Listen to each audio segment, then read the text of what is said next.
দেশের ৩ বিভাগ ও জেলার উপর দিয়ে তাপপ্রবাহ বয়ে যেতে পারে বলে জানিয়েছে আবহাওয়া অধিদপ্তর। 18 সেপ্টেম্বর সন্ধ্যা ৬টা থেকে পরবর্তী ২৪ ঘন্টার পূর্বাভাসে এই তথ্য জানিয়েছে আবহাওয়া অফিস। এতে বলা হয়েছে, টাঙ্গাইল, কিশোরগঞ্জ ও নওগাঁ জেলাসহ রংপুর, ময়মনসিংহ ও সিলেট বিভাগের উপর দিয়ে মৃদু তাপপ্রবাহ বয়ে যাচ্ছে এবং তা অব্যাহত থাকতে পারে।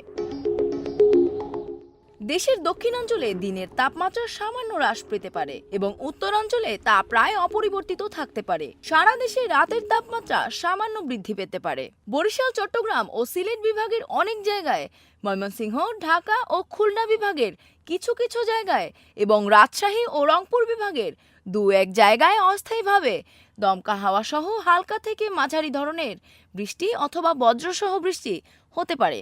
সেই সাথে দেশের কোথাও কোথাও মাঝারি ধরনের ভারী বর্ষণ হতে পারে।